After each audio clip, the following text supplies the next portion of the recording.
ঘটনা যে গুপ্ত রাজনীতি আমরা সেই 5 আগস্টের পর শতবার আমি বলবো হাজারের অধিকবার এই বাংলাদেশের বিভিন্ন শিক্ষা প্রতিষ্ঠানে আপনি গুপ্ত রাজনীতির যে অপসংস্কৃতি গড়ে উঠেছে সেটি আমরা লক্ষ্য করছি। আপনি ঢাকা বিশ্ববিদ্যালয়ে 5 আগস্টের পরবর্তী বাস্তবতায় ঢাকা বিশ্ববিদ্যালয়ে শতবার মব ক্রিয়েট করা হয়েছে, শতবার সাধারণ শিক্ষার্থী বেশে এই গুপ্ত দলের যারা সদস্য রয়েছে তারা রাত 12টা হোক সেটা এমনকি রাত 2টায় তারা হলপাড়ায় মিছিল করেছে অপ্রকাশ্যভাবে। এবং সবচেয়ে বাংলাদেশের যে এই সংকটের মূল যে বিষয়টি রয়েছে আমি সেটি বলবো। তো সে কারণে গতকালকের এই ঘটনায় আমি দুঃখ প্রকাশের সাথে সাথে আরেকটি বিষয় বলতে চাই। আমরা যে বারবার যে অভিযোগ করে থাকি যে গুপ্ত রাজনীতির কারণে সকল শিক্ষা প্রতিষ্ঠান অস্থিতিশীল পরিবেশ তৈরি হচ্ছে, আগামীতেও যদি গুপ্ত রাজনীতি চালু থাকে তাহলে হয়তোবা এই ধরনের অনাকাঙ্ক্ষিত ঘটনা ঘটতে পারে। কারণ দেখুন গতকাল চট্টগ্রাম সিটি কলেজের ঘটনা, সেই ঘটনায় কারা আহত হলো ওয়ার্ড শিবিরের সভাপতি, আহত হলো বণিক সমিতির XYZ, আহত হলো মহানগর শিবিরের XYZ। কেন? সিটি কলেজ ক্যাম্পাসে তাদের কাজ কী?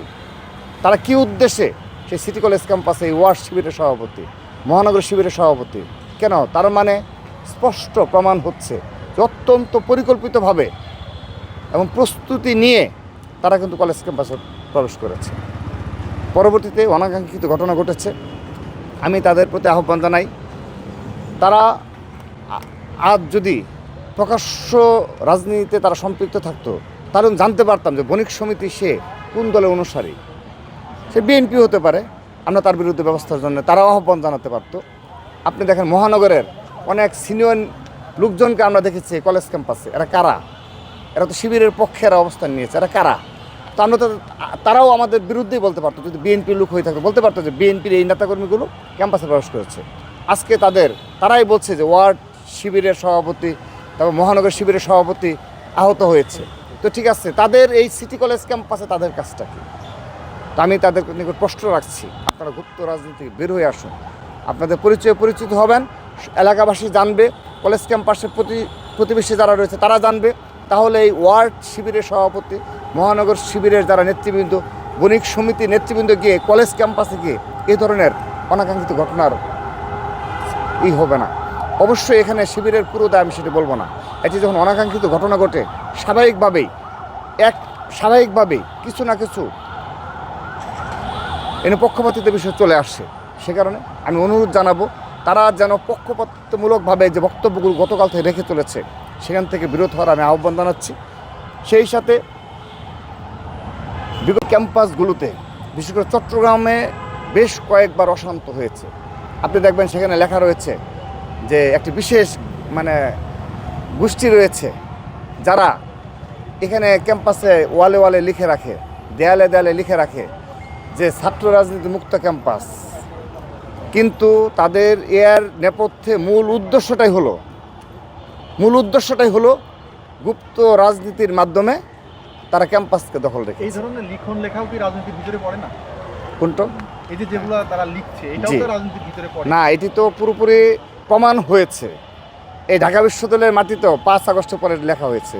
আপনার তাদেরকে তো প্রশ্ন করা উচিত ছিল যে এটা কি মুনাফেকি কাজ না? আপনি যে প্রশ্নটি করলেন যে তারা মুখে বলবে ছাত্র রাজনীতি চায় না, ঢাকা বিশ্ববিদ্যালয় হলে মব ক্রিয়েট করা হলো, ক্যাম্পাসে মব ক্রিয়েট করা হলো।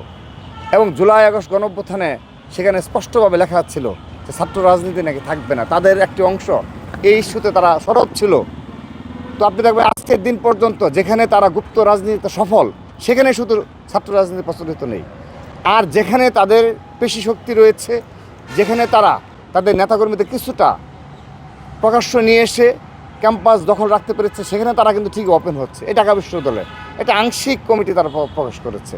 আজকের দিন পর্যন্ত তারা তার পূর্ণাঙ্গ তালিকা প্রকাশ করে না। আমরা জানি যে কারা সোশ্যাল মিডিয়ায় কারা এই চরিত্র হরণ করে চলেছে, কারা বট বাহিনী গড়ে তুলেছে, কারা বুয়েট, ঢাকা বিশ্ববিদ্যালয় সহ রাজশাহী বিশ্ববিদ্যালয়, চট্টগ্রাম বিশ্ববিদ্যালয় সহ সকল শিক্ষা প্রতিষ্ঠানের সোশ্যাল মিডিয়ার প্ল্যাটফর্ম এই গুপ্তের বাহিনীর একটি ঐক্যবদ্ধ গোষ্ঠী এরা সরাসরি দখল করে রেখেছে। আমরা কি এগুলোর কথা বলতে পারবো না? আমি তো ওপেন বলছি, তারা বলুক যে এগুলোর সাথে তার সম্পৃক্ততা নেই। 2 বছর, প্রায় 2 বছর হয়ে গেল তারা এগুলোর মাধ্যমে তারা প্রতিটি ক্যাম্পাসকে নিয়ন্ত্রণ করছে। তারা হলগুলো, গুপ্ত রাজনীতির মূল উদ্দেশ্যই হলো তারা হল দখল করবে, সাধারণ শিক্ষার্থী বেশে, ক্যাম্পাস দখল করবে, সাধারণ শিক্ষার্থী বেশে।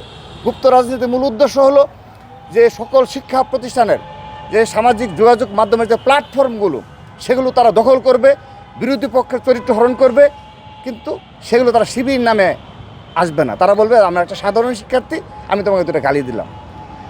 তো এই ধরনের মুনাফিকি রাজনীতি বাংলাদেশে চলবে না, হবে না। আপনি লিখে রাখেন, টুডে টুমরো এই রাজনীতির অপমৃত্যু করবে। আচ্ছা, কেউ কেউ প্রশ্ন